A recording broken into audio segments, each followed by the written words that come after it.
Hi Warriors! Good morning! Kumusta po ang lahat? Eto, ang taba-taba ko na naman dahil active na naman yung hypothyroidism ko. Yung thyroid ko, siya, side effect ng immunotherapy ko. So, ang taba-taba ko na naman, ang laki-laki na naman ng pisngi ko. Parang a month ago lang, okay pa naman ang weight ko. Ngayon, nasa na siya, 69 kilos. So, hindi ko alam kung paano magpapayat. Pero anyway, ang mahalaga, buhay tayo at malakas. Buti dito ako nakatira sa may tabing dagat, kaya naghanap ako ng activity na pwede akong pagpawisan at pwedeng maunat yung mga buto-buto at kasukasuan ko. At naisip kong ayusin yung mga halaman na tanim ko since nasira sila ng malakas na hangin dahil sa malakas na pag-uulan ng habagat this past few days.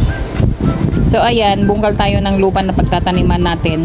Buti na lang hindi umulan ngayon at makulimlim ang araw, kaya makakapagbabad ako sa labas. Ito nga pala yung halaman na tinatanim ko. Maganda to kapag tag-ulan, yumayabong talaga siya. Pinuputol ko yung mga dahon niya kasi kung itatanim ko siyang as is na may mahahabang dahon, sisirain ulit siya ng malakas na hanging dagat. Kaya habang nagpapaugat ako at inaantay kong lumago ulit siya, pinuputulan ko siya ng dahon para hindi masira. Nakakatuwa yung ganito na banding moment na rin namin ng mga anak ko. Andun si Bunso, sitting pretty siya sa dulo. At yung anak ko naman panganay, siya yung naghahakot ng lupa kasi pinapalagyan ko ng additional na lupang buhangin yung pananim.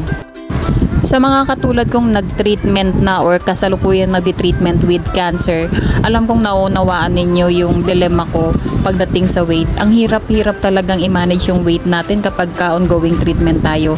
Kung hindi tayo sobrang payat, sobrang taba din naman tayo. Ako nga hindi ako malakas kumain, talagang tikim-tikim lang kahit yung mga main meals, unti lang talaga akong kumain. Pero dahil nga active na naman yung thyroid ko, kaya eto, ang taba-taba ko na naman, feeling ko talaga bloated ako. Pero hindi tayo nagrereklamo, tumaba man tayo ng gusto, pumayat, basta ang mahalaga, buhay tayo at patuloy tayong binibigyan ni Lord ng kalakasan para magpatuloy sa ating journey.